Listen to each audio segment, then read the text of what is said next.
What's up, y'all? It's me, Chris, again, here to make my predictions for UFC 90, Silva versus Cote. I'll probably have to do this in two videos because, unlike UFC 89, I know pretty much every fighter on here, so I'll probably go more into depth on each matchup. So, first fight. Oh, like I've said before, on my last fight, or not my last fight, I said before, I start with the main event and work my way down. So, first fight I'm going to talk about. Middleweight title, Anderson Silva versus Patrick Cote. Anderson's coming off the first round TKO over James Irvin at his first fight at light heavyweight in the UFC. Cote's coming off the decision over Ricardo Big Dog Almeida. I don't think that Cote is the number one contender at this point. I think Yushin Okami is, but he keeps getting hurt, so for whatever reason, that fight with him and Anderson has yet to be made. This should be a good fight while it lasts. Should be exciting. Both stand-up fighters. Cote's got a good chin, a strong punch, but I just don't see any advantages he has against Anderson Silva. And I just really don't see any way he can win this fight. I mean, granted, he could catch Anderson and KO him, but I haven't really seen Anderson hurt, maybe ever, in a fight, going back to his Pride days in Brazil, even. So, I just don't see that happening. It comes down to two guys standing. The guy with the better technique, the better fighter, is going to, most of the time, usually always win. And in that case, that's Anderson Silva in this fight. Like I said, Cote's got a good chin, but it doesn't matter how good your chin is. If you get caught with a knee, especially a knee by someone who's as good at Muay Thai as Anderson Silva is, you're probably going to go down. So I think this is probably going to be a first round TKO, maybe toward the 4 or 5 minute mark, but should be good while it lasts. Not sure what Anderson's going to do after this. Like I said, if Okami wins in December against Dean Lester, which I expect him to, maybe that fight will finally get made. If not, he could go back to the light heavyweight. There's a lot of good fights that can be made there. I'm sure you've all also heard by now, Anderson says he's going to retire after this contract expires. 5 more fights after this fight. Hopefully he doesn't, but if he does, 5 more fights, hopefully they'll all be really good ones. Moving on. Number 1 contendership for the welterweight title owned by George St. Pierre. We got Thiago Alves versus Josh Koscheck. It was supposed to be Alves versus Sanchez, but unfortunately Diego got injured last minute, and fortunately Koscheck, with less than 2 weeks' notice, took the fight. Some serious cojones on his part, but this should be a good fight. Actually, I thought Koscheck should be getting this fight in the first place. I'm not really a fan of him or Diego, but I think that he's more well-deserved, They both won 2 in a row, himself and Sanchez, but he's beaten Lytle and Hazlett, whereas Koscheck's beaten Sanchez has beaten BLK and Luigi Fioravante.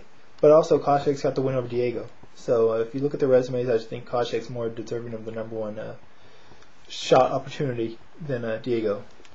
Doesn't matter now because that's what he's getting. Should be a good fight. I think this fight's going to be more competitive than I think Diego Alves fight would be competitive as well, but I think Alves would win more handily. It's all going to come. It's not all going to come down to, but it's going to be conditioning's going to play a factor, or what kind of shape Koscheck's in taking this fight so late.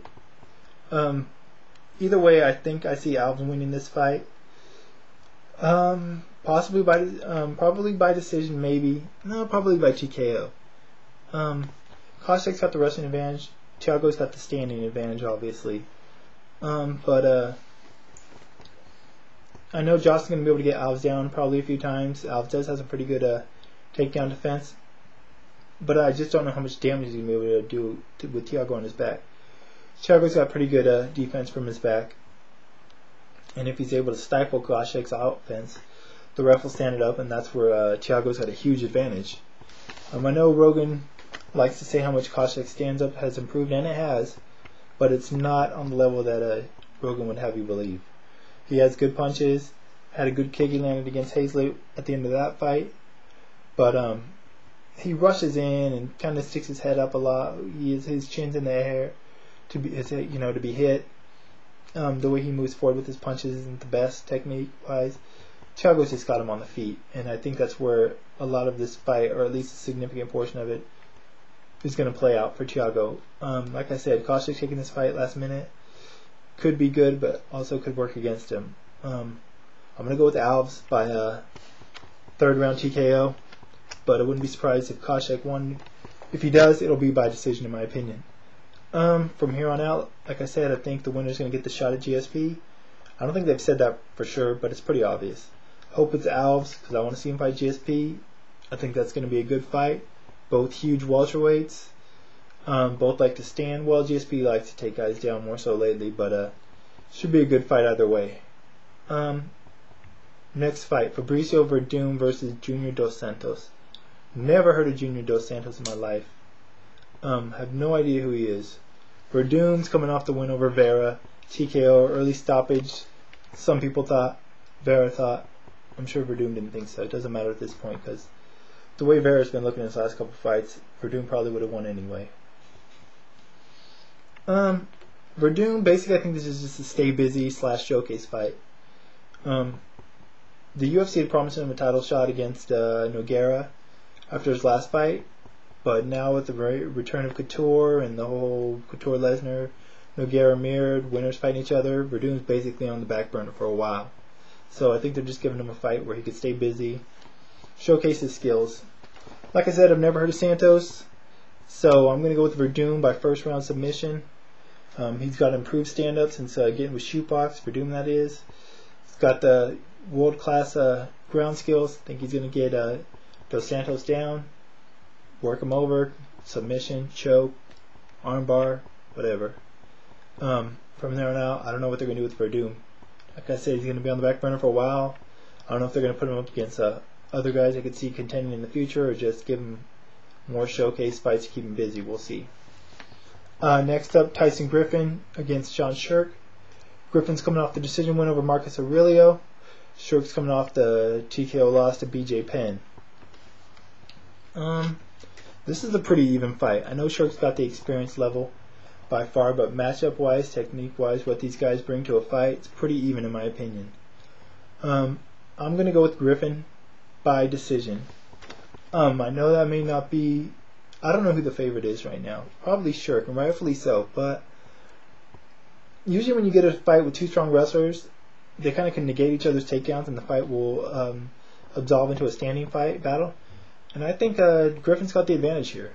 Not a big advantage, but an advantage. I think mostly because of his kicks. He's got solid kicks. He's got huge legs.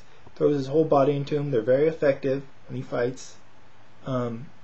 I think that's going to be to his advantage in this fight, and I think he's going to win a decision.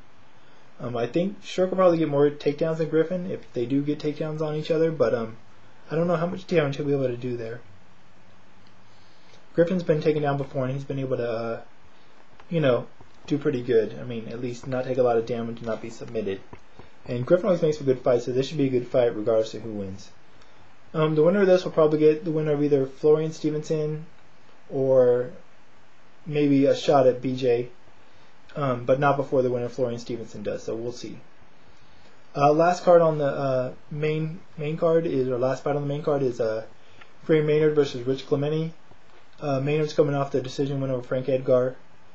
Clemente's coming off a decision win over Terry Edom, who just won over the weekend over Sam Stout. This is a close fight. Clemente's got the experience advantage, obviously. Maynard's got the wrestling, and Clemente's got the submission advantage.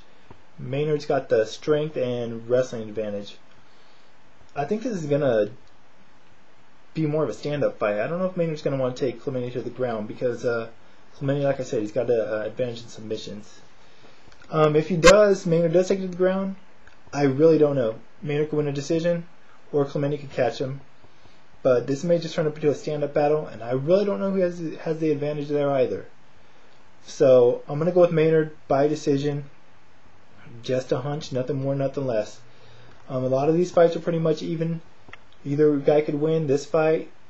Same with Shirk Griffin. Same with Alves Koscheck. So we'll see.